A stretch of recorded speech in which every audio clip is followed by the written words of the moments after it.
സേലത്തേക്ക് വെറുതെ പോയിട്ടുണ്ടായിരുന്നല്ല കേട്ടോ. മേമയുടെ മോള് വലിയ കുട്ടിയായതുകൊണ്ട് ഫംഗ്ഷനായിരുന്നു. ഇപ്പോൾ തമിഴ്നാട്ടിലായതുകൊണ്ട് അവർക്ക് ഇങ്ങനത്തെ ഫംഗ്ഷനൊക്കെ വലിയ കാര്യമായിട്ടായിരിക്കും അവർ നടത്തുന്നുണ്ടാവുക. അപ്പോൾ അത് കാണാനായിട്ട് പോയതായിരുന്നു കേട്ടോ. അപ്പോൾ നമ്മൾ നോർമൽ അമ്പലത്തിലൊക്കെ ഒരു കല്യാണം നടക്കുന്നത് പോലെ എങ്ങനെയാണോ അതുപോലെയുള്ള ഫങ്ഷൻസ് ആയിരുന്നു കേട്ടോ അവർ നടക്കുന്നുണ്ടായിരുന്നത്. അമ്പലത്തിൽ വെച്ചിട്ടായിരുന്നു പരിപാടിയൊക്കെ ഉണ്ടായിരുന്നത്. അമ്പലത്തിൽ കുറച്ച് പൂജയും കാര്യങ്ങളൊക്കെ ഉണ്ടായിരുന്നു. ഇതിപ്പോൾ തട്ടിൽ ഇതുപോലെ ഫ്രൂട്ട്സ് അവർക്കിട്ട് കൊടുക്കാനുള്ള ഡ്രസ്സ് കാര്യങ്ങൾ അങ്ങനെ എല്ലാവരും ഇങ്ങനെ തട്ടിൽ ഇങ്ങനെ നിറച്ച് വെച്ചിട്ടുണ്ടായിരുന്നു. ഇനി അതൊക്കെ എടുത്ത് നമ്മൾ ഹാളിലോട്ട് വരുന്ന ചടങ്ങാണ് കേട്ടോ അത്. അപ്പോൾ ഹാളിലോട്ട് നോർമൽ നമ്മളൊരു പെൺകുട്ടീൻ്റെ കല്യാണത്തിന് കൂട്ടിക്കൊണ്ട് വരുന്ന പോലെ കൊണ്ടുവരുന്ന ചടങ്ങായിരുന്നു. ഇതായിരുന്നു കേട്ടോ ഹോൾ ഉണ്ടായിരുന്നത്. നല്ല ക്യൂട്ടായിരുന്നു കേട്ടോ കാണാനായിട്ട്. അപ്പോൾ നിറയെ ആൾക്കാരുണ്ടായിരുന്നു. അപ്പോൾ അവരുടെ ബന്ധുക്കൾ തന്നെ പാപ്പൻ്റെ സൈഡിൽ നിന്നുള്ള കുറേ പേരുണ്ടായിരുന്നു. തമിഴും മലയാളവും ഒക്കെ ആയിട്ട് നല്ല സെറ്റായിരുന്നു കേട്ടോ എല്ലാവരും.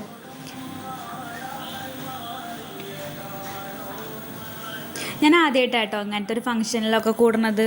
ഞാൻ കേട്ടിട്ടുണ്ടെങ്കിലും ഇപ്പോൾ നമ്മുടെ കേരളത്തിൽ ഉള്ള ഒരു പ്രോഗ്രാം പോലെയല്ല തമിഴ് സ്റ്റൈൽ പ്രോഗ്രാം എന്ന് പറയുന്നത്. സൂപ്പർബായിരുന്നു.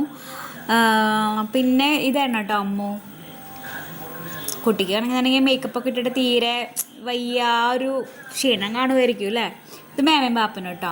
പിന്നെ ഇത് ഫുൾ ഫാമിലി ഫോട്ടോസും കാര്യങ്ങളൊക്കെ ആയിരുന്നു. അത് കഴിഞ്ഞിട്ട് പ്രോഗ്രാമൊക്കെ കഴിഞ്ഞ് ഫുഡിൻ്റെ ഫോട്ടോ എടുക്കാൻ പറ്റിയില്ല.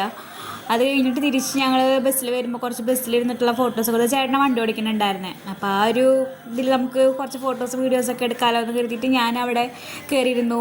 പിന്നെ കുറേ ഫോട്ടോസും കാര്യങ്ങളൊക്കെ അങ്ങനെ എടുത്തു. അങ്ങനെ സൂപ്പറായിട്ട് നല്ല ചില്ലായിട്ട് വരുന്നുണ്ടായിരുന്നത് കേട്ടോ.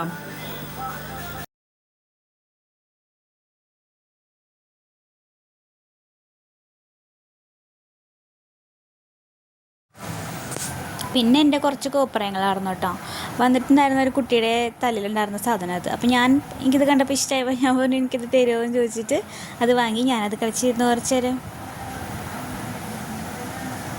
പിന്നെ വരുന്ന വഴിക്ക് നല്ല കട്ട വ്യൂ ഒക്കെ ആയിരുന്നു.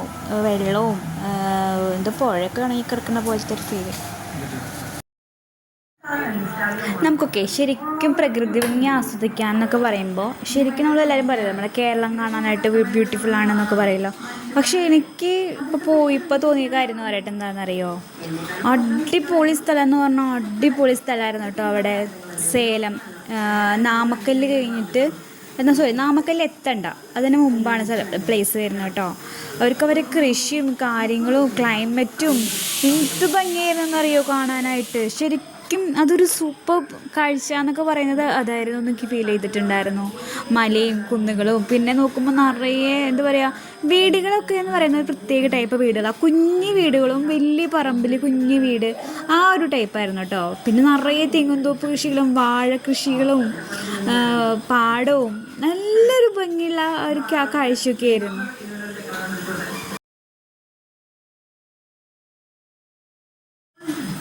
അത് കഴിഞ്ഞിട്ട് പിന്നെ വരുമ്പോൾ കാളൻ തമിഴ്നാട്ടിലൊക്കെ പോകുമ്പോൾ സ്പെഷ്യലായിട്ട് കഴിക്കാൻ കിട്ടുന്ന ഒരു സാധനമാണ് കാളൻ. ഇവിടെ ഓഫീസിൽ ചേച്ചിമാർ പറയുന്നത് കേട്ടിട്ടുണ്ട് കേട്ടോ. അപ്പോൾ എനിക്ക് ഒരു ആഗ്രഹം ഉണ്ടായിരുന്നു അത് കഴിച്ച് നോക്കണം എന്നുള്ളത്. അപ്പോൾ എന്തായാലും അത് ഒന്ന് വാങ്ങി ടേസ്റ്റ് ചെയ്ത് നോക്കി. നല്ല ടേസ്റ്റ് അങ്ങനെ ഒരു ഇതല്ല, നമുക്ക് കഴിക്കാനായിട്ട് കൊള്ളാം. കൂണൊക്കെ ആയിരുന്നു അതിനകത്ത്.